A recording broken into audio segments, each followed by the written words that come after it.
요즘 뉴스를 보면 이런 얘기 자주 들리죠. 평생 일했는데 남은 건 빚뿐이다. 서울에서 30년간 직장 생활을 마친 62세 박정우 씨는 퇴직 후 통장 잔고를 보고 멍해졌다고 합니다. 25년 동안 아끼고 모았는데 매달 빠져나가는 생활비에 저축이 1년도 안 돼 사라졌어요. 여러분은 어떠신가요? 혹시 퇴직을 생각하면 두려움이 먼저 떠오르지 않나요? 통계청에 따르면 직장인 10명 중 8명이 퇴직 공포를 느낀다고 합니다. 자녀는 여전히 집에 있고 부모님 요양비는 늘어나고 내 노후 준비는 손도 못 댄 채 세월만 흘러갑니다. 이대로라면 30년 일하고도 남은 인생 30년이 지옥이 될 수 있습니다. 하지만 이미 수많은 사람들이 두 번째 직업으로 다시 일어서고 있습니다. 오늘은 그들이 어떻게 두려움을 기회로 바꿨는지 그 현실적인 해답을 이야기해 드리겠습니다. 제가 그 억울한 사연을 말씀드릴 테니 제발 끝까지 들어주세요. 서울 강서구의 오래된 아파트 11층 조용한 거실 한가운데엔 카드 고지서가 산처럼 쌓여 있었다. 이달 결제 금액 248만 원. 붉은 글씨가 선명하게 찍힌 종이를 바라보던 남자의 얼굴엔 깊은 주름이 파였다. 박종태, 올해 61살, 대기업에서 32년 동안 근무하며 부장이라는 직함을 달고 있던 사람이다. 그는 늘 정직하고 성실했다. 새벽 6시 반에 일어나 정장을 차려입고 한강을 건너 회사로 향하던 그 길이 30년 넘게 이어졌다. 부하 직원들에겐 우리 부장님은 회사의 기둥이라 불렸고 그는 그 말이 자랑스러웠다. 그의 책상엔 늘 우리 가족의 행복을 위해라는 문구가 붙어 있었다. 두 아들을 대학까지 보내고 아내는 평생 내조만 했다. 그는 늘 말했다. 은퇴하면 당신하고 전국 일주 가자. 그때 가면 우리 진짜 여유롭게 살 거야. 그때만 해도 그렇게 될 줄 알았다. 하지만 2024년 겨울 인사팀에서 전화 한 통이 걸려왔다. 부장님, 이번에 희망퇴직 대상자 명단이 나왔습니다. 부장님도 포함되셨어요. 그 순간 머리가 하얘졌다. 나? 아직 2년은 더 일할 수 있는데. 그의 목소리는 떨렸고 인사 담당자는 단호했다. 회사 사정이 좋지 않습니다. 이번이 마지막 기회일 수도 있습니다. 그렇게 그는 32년 직장 생활을 마무리했다. 퇴직금은 1억 6천만 원. 아내는 이제 좀 쉬어도 되겠다며 웃었지만 그 미소 뒤엔 불안이 있었다. 당신, 우리 앞으로 생활비는 어떻게 해? 그는 대수롭지 않게 대답했다. 나도 알바나 자문이라도 해보면 되지. 일단 몇 달은 쉬자. 하지만 현실은 그리 단순하지 않았다. 몇 달 지나지 않아 그의 통장 잔고는 눈에 띄게 줄기 시작했다. 아파트 관리비, 각종 공과금, 자동차세, 그리고 매달 돌아오는 신용카드 결제일.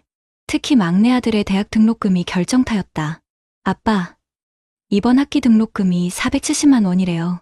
박종태는 아무 말도 하지 못한 채 고개만 끄덕였다.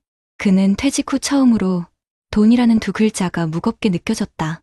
매달 400만 원 가까이 지출되지만 수입은 0원. 집에 있는 시간이 길어질수록 그의 존재감은 작아졌다. 아내는 식탁에 밥을 차리며 조심스럽게 말했다. 여보, 이제 진짜 뭐라도 해야 하지 않을까? 이번 달 카드값도 아직 못 냈어. 그 말에 그는 괜히 소리쳤다. 알아. 나도 알아. 내가 놀고 싶어서 이런 줄 알아? 말이 끝나자마자 집안은 무겁게 가라앉았다. 그날 밤, 그는 처음으로 잠을 이루지 못했다. 거실 불빛 아래 카드 고지서를 들여다보며 손으로 얼굴을 감쌌다. 내가 이렇게 될 줄은 몰랐다. 평생 일했는데 왜 이렇게 불안하지? 그의 머릿속에선 숫자들이 끝없이 맴돌았다.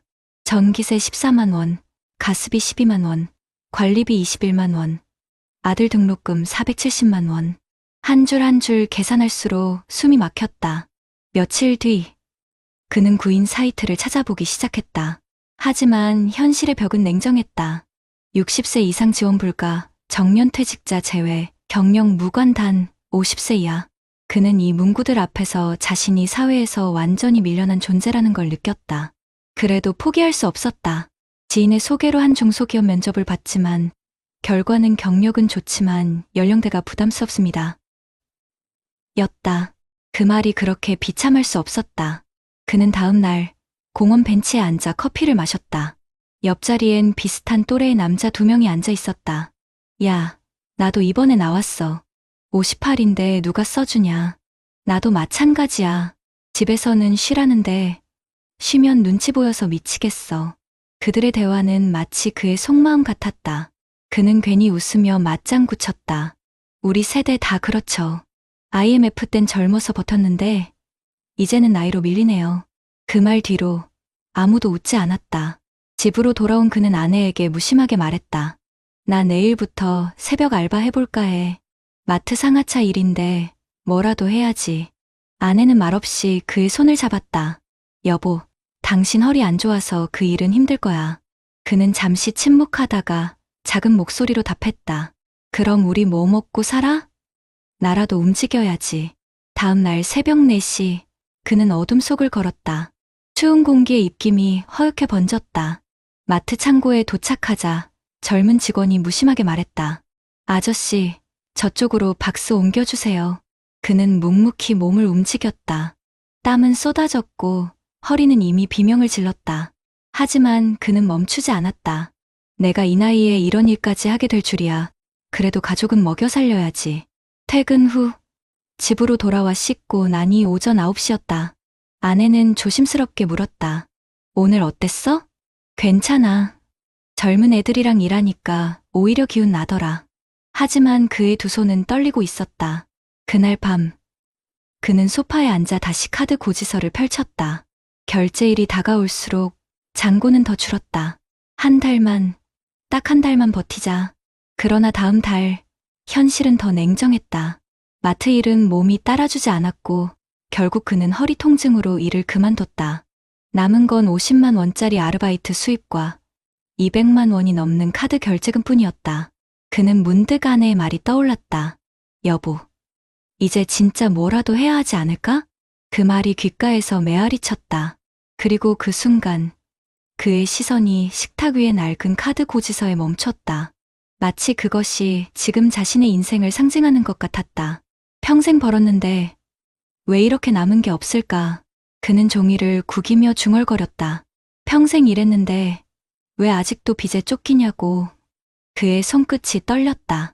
거실 한켠 결혼식 사진 속 웃고 있는 가족의 모습이 눈에 들어왔다. 그는 그 사진을 한참 바라보다가 고개를 숙였다. 그때는 몰랐지. 웃을 때마다 그만큼의 값이 있다는 걸. 그날 이후 박종태는 하루 종일 말이 없었다. 거실 창문 너머로 비가 내리고 있었고 탁자 위엔 아직 치우지 못한 카드 고지서가 젖어가고 있었다. 아내는 조심스럽게 커피를 내오며 물었다. 여보, 병원이라도 가보자. 요즘 허리도 너무 아프다며. 그는 한참을 침묵하다가 처음으로 속마음을 꺼냈다. 있잖아, 나 이제 내가 누군지도 모르겠어.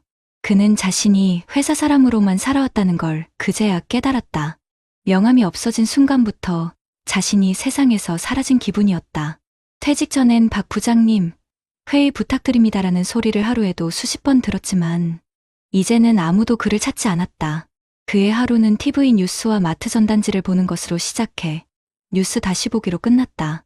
하지만 어느 날 오래된 노트북 알림창이 뜨며 낯익은 이름이 나타났다. 종태 형님, 저 이건우예요. 혹시 시간 괜찮으시면 점심 한번 하시죠. 그는 망설이다가 약속을 잡았다. 퇴직 후 처음으로 누군가 그를 불러준 것이었다. 점심 자리에서 이건우는 예전 부하 직원이었다. 형님, 저도 작년에 퇴직했어요. 근데 가만히 있으니까 더 미치겠더라고요. 그래서 요즘 중장년 대상 재취업 교육 받고 있어요. 교육? 예. 요즘은 정부에서 신중년 제도약센터라고 해서 창업이나 직업교육 지원도 하더라고요. 저도 처음엔 반신반의했는데 막상 가보니 다 형님 또래예요. 그날 저녁 박종태는 오랜만에 노트북을 켰다. 신중년 경력형 일자리, 중장년 재취업 지원 검색창에 그런 단어들을 입력하며 한참을 들여다봤다. 나 같은 사람도 다시 일할 수 있을까? 그는 조심스레 지원서를 작성했다. 그리고 며칠 뒤 구청에서 전화가 걸려왔다. 박종태님, 축하드립니다. 공공기관 사무보조로 채용되셨습니다. 한 달에 120만 원, 주 3일 근무입니다. 그는 잠시 말을 잃었다. 예, 감사합니다. 정말 감사합니다. 첫 출근 날, 그는 구청 복도에서 동년배 동료들과 마주쳤다. 모두가 자신과 비슷한 사연을 가진 사람들이었다. 어떤 이는 은행원 출신, 또 어떤 이는 교사 출신이었다. 서로의 이름보다 퇴직 언제 하셨어요? 라는 질문이 인사말처럼 오갔다. 하지만 이상하게도 그 공간엔 절망보다는 위로가 있었다. 우리 아직 안 끝났잖아요. 다시 시작하면 되지. 누군가의 그 말에 박종태는 고개를 끄덕였다. 그는 다시 일을 했다. 복사기 옆에서 서류를 정리하고 민원인의 서류를 대신 출력해주는 단순한 일이었다. 하지만 손끝에서 느껴지는 종이의 감촉이 이상하게도 그리웠다. 퇴근길에 그는 스스로에게 말했다. 그래, 그래도 내가 할 수 있는 일이 있잖아. 그날 밤, 집에 돌아오자 아내가 물었다. 오늘 어땠어? 그는 미소 지으며 말했다. 기분이 이상해. 월급이 많진 않지만 누군가 나를 필요로 한다는 게 이렇게 기분 좋은 일인지 몰랐어. 아내는 그의 손을 꼭 잡았다. 여보, 당신 얼굴에 예전 그 표정이 돌아왔네. 하지만 그는 여전히 두려웠다. 그의 머릿속엔 앞으로 30년이라는 긴 시간이 남아 있었다. 그래서 그는 결심했다. 남은 인생을 일자리가 아닌 일거리로 채워보자고. 그는 구청 일을 마친 뒤 저녁마다 근처 복지관에서 열린 시니어 창업교실에 참여했다. 거기서 만난 한 강사가 말했다. 중요한 건 돈이 아닙니다. 여러분이 살아온 경험이 바로 자산이에요. 그걸 기록하고 나누고 다시 쓰는 겁니다. 그 말에 박종태는 마음이 움직였다. 그는 자신이 쌓아온 30년의 직장 경험을 정리해보기로 했다. 회사 후배들이 몰랐던 협상 노하우, 팀원과의 신뢰 쌓기 같은 주제로 글을 쓰기 시작했다. 글을 쓰며 그는 처음으로 퇴직을 끝이 아닌 새 출발로 느꼈다. 몇 달 뒤, 그는 복지관에서 퇴직 후 일의 의미라는 주제로 짧은 강연을 하게 됐다. 강연이 끝난 후 한 중년 남성이 찾아와 말했다. 선생님 말씀 들으니까 저도 용기 나네요. 저도 이번 달에 명예퇴직인데 솔직히 무섭거든요. 그 말에 박종태는 미소를 지었다. 저도 그랬어요. 하지만 두려움은 나누면 반이 되더라고요. 그날 밤, 그는 집으로 돌아와 조용히 식탁에 앉았다. 카드 고지서 더미는 사라지고 대신 그 자리에 작은 수첩이 놓여 있었다. 표지에는 아내가 쓴 글씨가 있었다. 여보, 당신은 여전히 우리 가족의 기둥이에요. 그는 그 글을 읽으며 눈시울이 붉어졌다.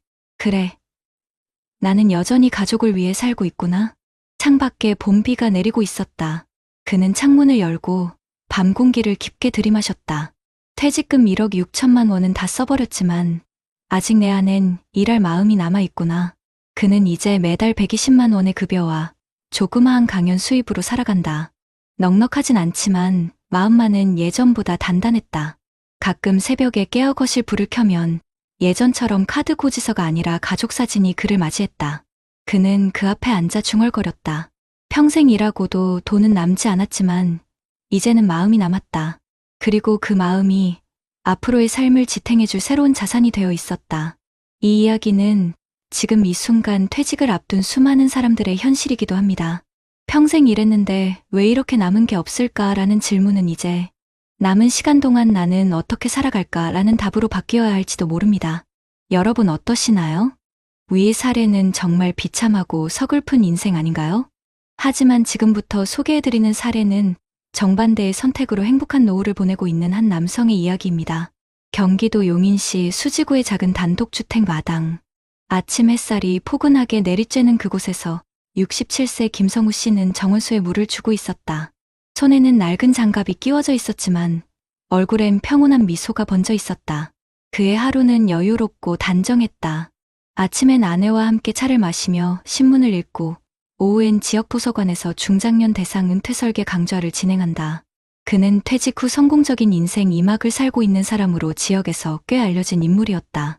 하지만 김성우 씨 역시 과거엔 평범한 직장인이었다. 서울 강남의 한 대기업 기획실에서 35년간 근무했다. 박종태 씨처럼 부장이라는 직함을 달았고 퇴직 당시 나이는 60세였다. 퇴직금은 약 1억 8천만 원.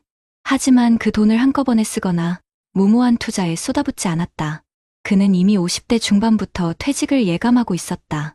나는 60세 이후가 진짜 인생 1막의 연장선이 아니라 완전히 새로운 2막이 될 거야. 그는 그렇게 스스로를 설득했다. 그래서 퇴직 5년 전부터 준비를 시작했다. 아내에게 말했다. 여보, 이제 우리도 생활비 구조를 바꿔야 해. 소비를 줄이고 은퇴 후 10년을 대비해야겠어. 그의 말에 아내는 놀랐지만 곧 고개를 끄덕였다.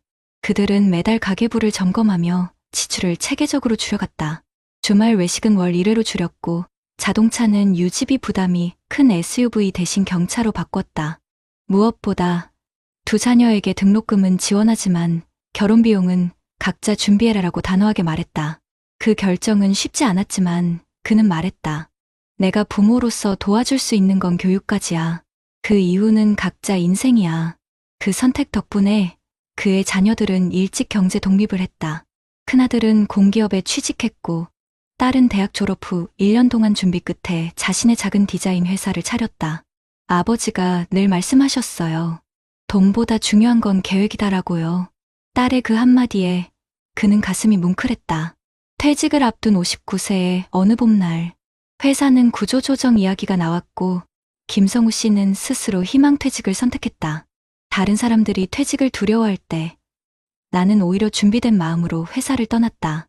그는 회사를 나서며 마지막으로 사무실을 둘러봤다. 그의 책상 위엔 항상 붙어 있던 메모 한 장이 있었다. 오늘이 인생의 마지막 근무일처럼 살자.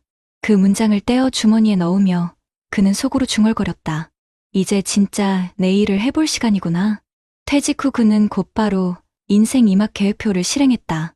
퇴직금 1억 8천만 원 중 절반은 안전자산 국민연금, 퇴직연금, IRP예금 등에 나머지 절반은 장기 ETF 투자와 월세 수익용 소형 오피스텔 구입에 나눴다.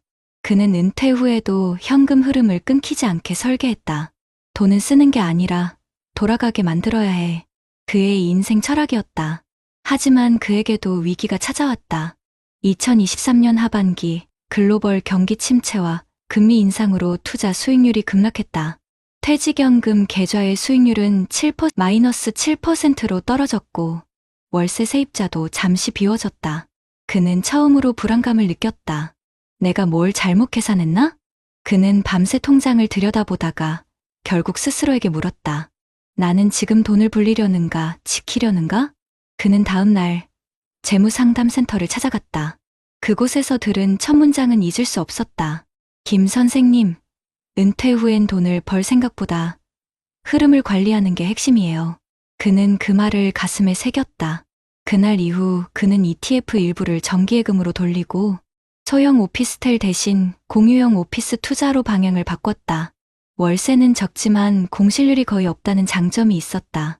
그의 변화는 거기서 끝나지 않았다. 그는 지역 평생교육원에서 시니어 금융 리터러시 강사 과정을 등록했다. 퇴직 후 1년 만에 새로운 자격증을 취득했고 지금은 그가 다른 시니어들에게 퇴직 전 5년, 퇴직 후 5년이 인생을 바꾼다라는 주제로 강의한다. 제가 대기업에서 배운 건 숫자였지만 은퇴 후에 배운 건 사람의 마음이었습니다. 그는 강의 중 이렇게 말했다. 돈은 마음의 안정 위에서만 지켜집니다. 불안하면 쓰게 되고 준비하면 모이게 돼요. 강의가 끝난 후 한 중년 남성이 찾아와 눈시울을 붉히며 말했다. 선생님 말 듣고 눈물이 났습니다. 저도 퇴직 앞두고 너무 두려워서 요즘 잠을 못 자요. 그는 그 사람의 어깨를 가만히 두드리며 말했다. 저도 처음엔 그랬어요. 하지만 두려움은 계획으로 이깁니다. 그날 밤 김성우 씨는 자신의 거실에서 조용히 커피를 마셨다. 식탁 위에는 정리된 가계부, 그리고 깨끗하게 납부 완료 표시가 찍힌 공과금 고지서가 나란히 놓여 있었다. 벽에 걸린 가족 사진 속에서 아내와 자녀들이 환하게 웃고 있었다. 그는 미소 지으며 중얼거렸다. 누군가는 카드 고지서에 인생을 잃고 누군가는 그걸 정리하며 인생을 얻는다. 그의 삶은 그렇게 계획과 절제 속에서 단단히 지켜지고 있었다. 그의 노후는 누가 봐도 안정 그 자체였다. 하지만 그 안정은 우연히 얻은 것이 아니었다. 퇴직 직후부터 그는 습관처럼 자신의 하루를 기록했다. 오늘 사용한 금액 28,000원, 점심 외식 대신 도시락, 주식 시장 변동 마이너스 1.5%, 단기 대응 금지. 이런 일기를 7년째 이어오고 있다. 그는 그것을 돈의 다이어리라고 불렀다. 사람들이 나한테 노후 비결이 뭐냐고 물어요. 근데 비결은 딱 하나예요. 돈을 통제하지 말고 돈의 흐름을 읽는 겁니다. 그의 아내 김정희 씨는 미소 지으며 말했다. 젊었을 때는 남편이 늘 메모만 하길래 답답했어요. 근데 지금은 그 덕분에 마음이 너무 편해요. 부부는 지금 매달 약 320만 원으로 생활한다. 국민연금 120만 원, IRP 이자 수익 50만 원, 그리고 김성우 씨의 강의 재취업 활동 수입이 약 150만 원. 둘 다 차를 팔고 대중교통을 이용하며 매주 금요일엔 무료 음악회나 공공문화센터 프로그램을 즐긴다. 돈을 써서 행복한 게 아니라 계획해서 행복한 거예요. 그는 그렇게 말했다. 하지만 이 모든 여유가 처음부터 순탄했던 건 아니다. 퇴직 후 첫 6개월 동안 그는 예상치 못한 허무함을 겪었다. 회사 이름이 내 이름인 줄 알았어요. 명함이 사라지니까 나도 사라진 것 같더라고요.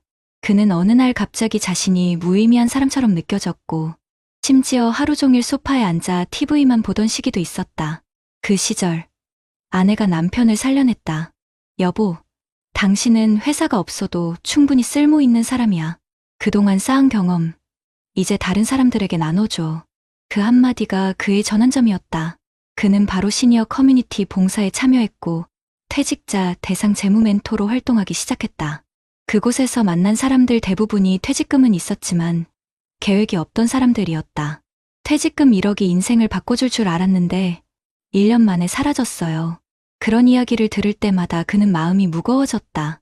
내가 이 사람들보다 다를 수 있었던 이유는 단 하나, 준비였구나. 그는 점점 자신의 경험을 정리하기 시작했다. 퇴직 후 5년간 쓴 노트를 묶어 나는 퇴직 후에도 월급이 끊기지 않았다라는 제목의 소책자를 만들었다. 그 책은 지역복지관 시니어센터에서 큰 반향을 일으켰고 지자체의 요청으로 2025년엔 강사로 정식 위촉되었다. 내가 평생 배운 숫자가 이제 누군가의 불안을 덜어주는 숫자가 되었다. 그는 강의실에서 그렇게 말했다. 한 번은 강의가 끝난 뒤 70대 초반의 한 노인이 찾아와 눈물을 글썽이며 말했다. 아저씨 같은 사람 보면 부러워요. 나는 퇴직금 다 날리고 지금도 새벽 택배 일해요. 김성우 씨는 그 손을 꼭 잡았다. 저도 그럴 수도 있었어요. 근데 중요한 건 아직 늦지 않았다는 겁니다. 돈보다 마음을 먼저 바로 세워야 합니다. 그 말을 들은 노인은 잠시 고개를 끄덕였다. 그의 하루는 여전히 단순하다. 새벽엔 근처 산책로를 걷고, 오전엔 아내와 장을 보고, 오후엔 강의나 상담 일정을 소화한다. 저녁에는 동네 도서관 은퇴자 재능 나눔반에서 후배 시니어들과 이야기를 나눈다. 그곳에서 그는 또 다른 인생의 의미를 발견했다. 퇴직 후에도 일은 계속해야 합니다. 돈이 아니라 존재감을 지키기 위해서. 그의 집엔 카드 고지서 대신 여행 계획표와 다음 강의 일정표가 붙어 있다. 매달 10만 원씩 적금을 붓는 여행 통장은 그의 삶의 작은 즐거움이다. 돈이 많아서 행복한 게 아니라 내가 통제 가능한 돈으로 사는 게 행복이죠. 그는 커피 한 잔을 들며 조용히 말했다. 2025년 봄. 그는 부산국제 시니어 포럼에서 강연자로 섰다. 주제는 퇴직 후 10년, 무엇을 준비해야 하는가. 그는 무대 위에서 이렇게 말했다. 저는 퇴직금 1억 8천만 원으로 불안 대신 평안을 샀습니다. 그건 돈을 불려서가 아니라 돈이 흘러가는 방향을 바꿨기 때문입니다. 퇴직은 끝이 아니라 내 이름으로 살아가는 시작입니다. 청중석에 앉은 중년 남성들이 고개를 끄덕였다. 어떤 이는 몰래 눈가를 훔쳤다. 그의 강연이 끝나자 모두가 박수를 보냈다. 그날 밤 서울로 돌아온 그는 마당에 앉아 별을 바라봤다. 옆에 앉은 아내가 물었다. 여보, 당신 요즘 참 행복해 보여. 그는 웃으며 대답했다. 예전엔 퇴직이 두려웠는데 이젠 내일이 기다려져. 늦은 밤, 그는 거실로 들어와 오래된 노트를 꺼냈다. 첫 장에는 이런 문장이 적혀 있었다. 돈은 결국 마음의 거울이다. 불안하면 도망가고 믿으면 돌아온다. 그는 그 문장을 손가락으로 천천히 짚었다. 그때 밖에서 새벽 바람이 스쳤다. 그는 문득 예전 자신을 떠올렸다. 퇴직을 앞두고 불안했던 50대의 자신을, 그때의 내가 지금의 나를 만들었구나. 그는 작은 미소를 지었다. 빛바랜 카드 고지서 대신 노트 속 차분한 글씨가 그의 인생을 대변하고 있었다. 이제 그의 하루는 돈에 쫓기던 삶에서 돈을 설계하는 삶으로 바뀌었다. 그는 다시 한번 수첩을 덮으며 속삭였다. 은퇴 후에도 돈이 남는 게 중요한 게 아니라 내가 나로 남는 게 중요하다. 그의 삶은 그렇게 말해주고 있었다. 퇴직 후의 평화는 우연이 아니라 준비의 결과라는 것을.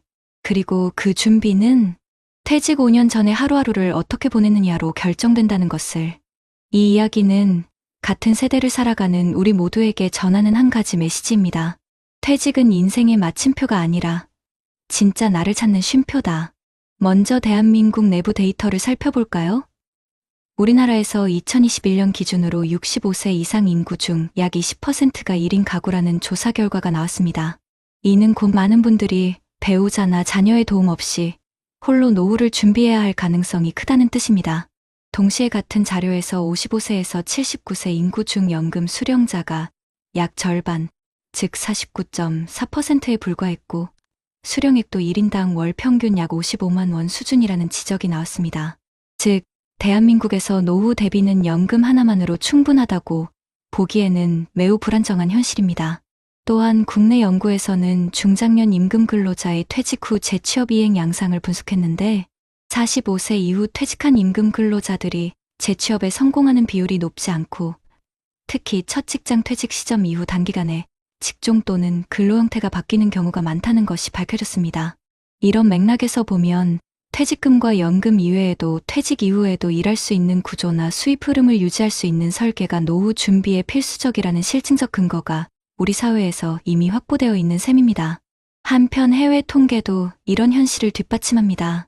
예컨대 OECD 2025 보고서에 따르면 2024년 기준으로 60세에서 64세 연령대의 고용률이 평균 약 55.9%로 나타났고 연령이 높을수록 고용 참여율이 급격히 떨어지는 패턴이 확인됩니다.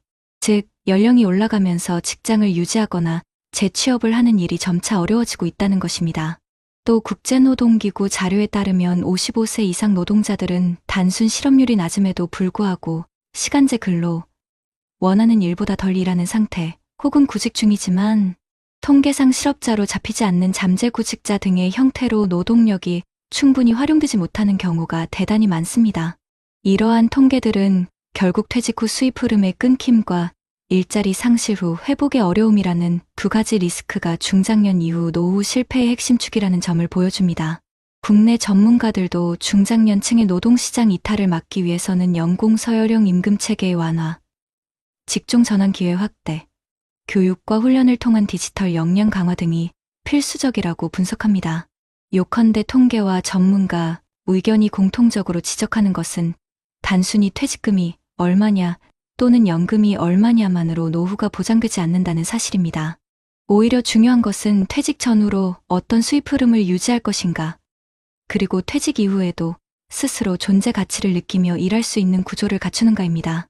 이처럼 앞서 소개한 두 사람의 사례, 하나는 준비 부족으로 고통을 겪었고 다른 하나는 계획으로 흐름을 이어간 이야기는 단지 드라마가 아닌 통계와 연구가 뒷받침하는 현실이기도 합니다. 자, 이제 우리가 마주한 평생 일했는데도 돈이 없는 현실을 넘어서기 위해 정부와 지자체가 이미 시행하고 있는 실질적 지원책 및 해외에서 효과를 보고 있는 제도들을 함께 살펴보겠습니다. 먼저 대한민국 내에서는 국가와 지방자치단체가 중장년과 노년층의 일자리 및 사회활동 참여를 확대하기 위해 다양한 정책을 펼치고 있습니다.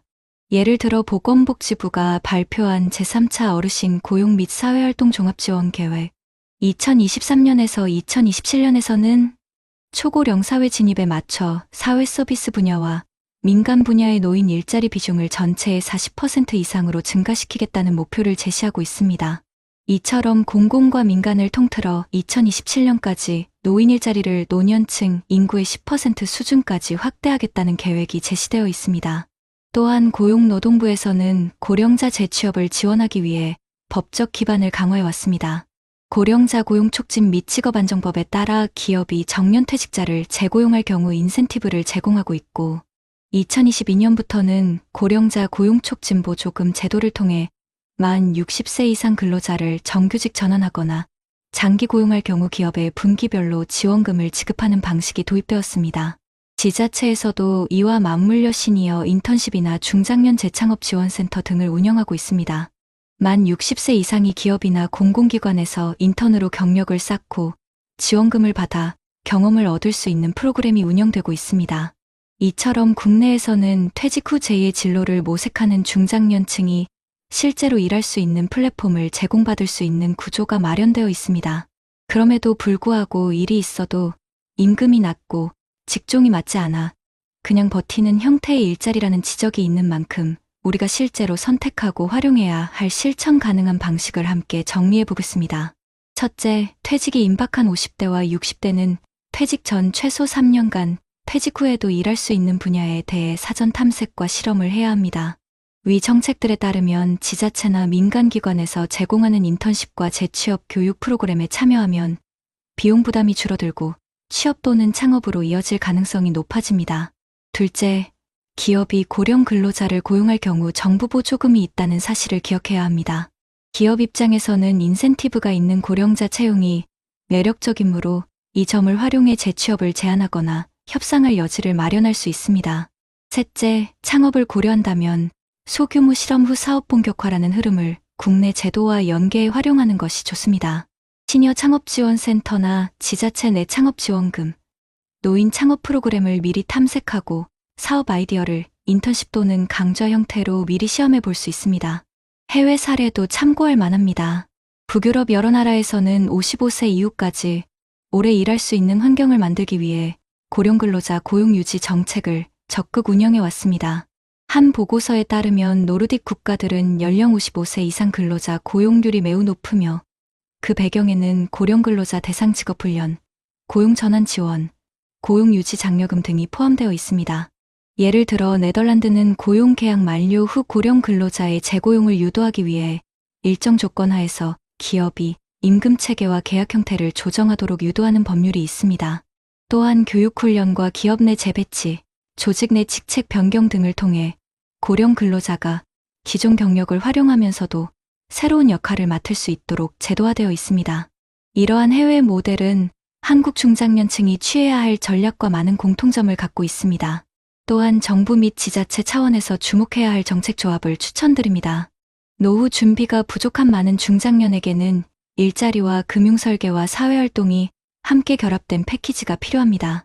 지자체에서는 퇴직 예정자를 대상으로 퇴직 준비 교실과 중장년 경력 전환 인턴 프로그램을 동시에 제공하고 지역 은퇴자 네트워크와 연계의 강의 및 멘토 활동으로 이어지게 하는 것이 효과적입니다.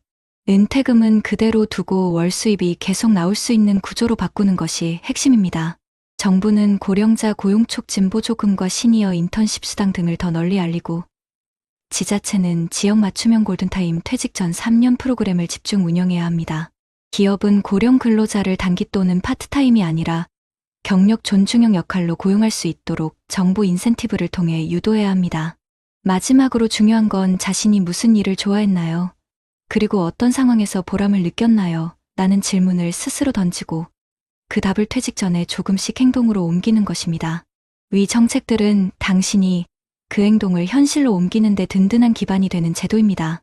앞으로의 노후는 단순히 돈이 없어 불안하다가 아니라 일이 끊겨 존재감이 사라진다는 공포가 되기 때문입니다.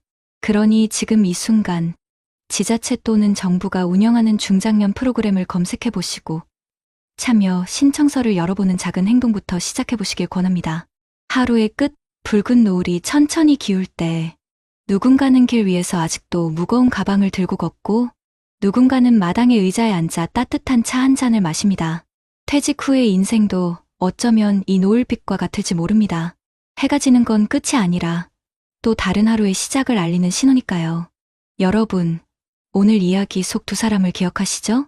한 사람은 평생 성실히 일했지만 준비 없는 퇴직으로 하루하루를 버티며 불안 속에 살았습니다. 그의 손에는 카드 고지서가 쌓였고 그 종이들은 그동안의 땀과 세월을 조용히 삼켜버렸습니다. 또 한 사람은 퇴직을 두려움의 문이 아닌 새로운 문으로 바라봤습니다. 그의 손에는 노후의 청구서 대신 자신이 직접 쓴 일기장이 있었습니다. 그 안엔 오늘은 강의 1시간으로 누군가의 마음을 위로했다라는 문장이 있었죠. 이 둘의 인생은 다르지만 출발점은 같았습니다. 똑같이 새벽 지하철을 타고 가족을 위해 평생을 일하며 자신을 희생했던 사람들이었습니다. 하지만 마지막 길에서 갈린 건 돈의 크기가 아니라 마음의 준비였습니다. 한 사람은 멈췄고 다른 한 사람은 걸음을 이어갔습니다. 결국 인생의 두 번째 여정은 미리 생각하고 미리 준비한 사람에게만 열리는 길이었습니다. 사람은 누구나 젊을 때는 나도 나중엔 잘 살겠지라고 믿습니다. 하지만 그 나중은 갑자기 찾아오고 그때가 되면 너무 늦었다는 걸 깨닫죠. 그렇다고 두려워할 필요는 없습니다. 지금부터라도 조금씩 아주 작게 시작하면 됩니다. 가계부를 써보는 일, 지자체 시니어 프로그램을 검색해보는 일, 아니면 단순히 내 인생에서 내가 진짜 좋아했던 일을 적어보는 일. 그 작은 움직임이 당신의 인생을 다시 일으켜 세울 씨앗이 됩니다. 우리가 지금 해야 할 건 과거를 후회하는 게 아닙니다. 그동안 버텨온 자신을 다독이고 남은 시간을 두 번째 봄으로 맞이하는 일입니다. 돈보다 더 귀한 건 의미 있는 하루이고 그 하루가 쌓이면 그 어떤 연금보다 든든한 인생의 자산이 됩니다. 오늘 이 영상을 보고 계신 여러분, 혹시 당신은 지금 어디쯤 서 있나요? 퇴직을 앞두고 두려움에 잠 못 이루고 계신가요? 아니면 이미 퇴직 후 방 안에 앉아 이제 나는 뭘 해야 하지라는 생각을 하고 계신가요? 그렇다면 오늘 이 이야기를 마음에 담아주세요. 퇴직은 끝이 아닙니다. 당신의 이름으로 다시 살아갈 시간의 시작입니다. 정부가 만든 정책, 지자체의 프로그램, 그리고 당신 곁의 가족과 친구들이 바로 그 시작을 돕는 손길입니다. 세상은 여전히 당신을 필요로 하고 있습니다. 30년 넘게 쌓아온 경험, 그건 사라진 게 아니라 아직 누군가를 위해 쓰일 수 있는 당신의 힘입니다. 지금이라도 늦지 않았습니다. 손에 쥔 카드 고지서를 내려놓고 마음속에 있던 오래된 꿈을 꺼내보세요. 배움을 다시 시작해도, 작은 가게를 열어도, 혹은 봉사를 해도 좋습니다. 그 모든 길이 당신의 인생을 다시 연결해주는 길이 될 겁니다. 이제 우리는 퇴직을 두려워할 이유가 없습니다. 그것은 잃어버림이 아니라 새로운 역할로 옮겨가는 변화일 뿐이니까요. 그리고 그 변화는 당신의 용기 하나로 충분히 시작할 수 있습니다. 여러분, 기억하세요. 평생 일하고도 돈이 없었던 인생이 아니라 평생 일하며 행복을 남긴 인생으로 끝맺는 방법은 단 한 가지입니다. 바로 지금 자신을 위한 준비를 시작하는 것입니다. 노을이 진다고 하루가 끝나는 건 아닙니다. 그저 내일을 위한 쉼이 있을 뿐이죠. 당신의 인생도 마찬가지입니다. 퇴직이 끝이라면 그 끝에서 우리는 다시 시작할 수 있습니다. 오늘 밤, 이 영상을 보고 있는 당신에게 꼭 전하고 싶은 말이 있습니다. 당신의 인생은 여전히 가능성으로 가득합니다. 그 가능성을 믿는 순간 새로운 길이 보일 것입니다. 그리고 그 길 끝엔 카드 고지서 대신 웃음이, 불안 대신 평화가, 후회 대신 감사가 기다리고 있을 겁니다. 오늘 하루를 살아내신 모든 50대, 60대, 70대 여러분, 당신은 이미 충분히 멋진 사람입니다. 이제 그 멋진 당신의 이야기를 퇴직 이후에도 계속 써내려 가시길 바랍니다. 당신의 두 번째 인생이 지금 이 순간 조용히 그러나 단단하게 시작되고 있습니다.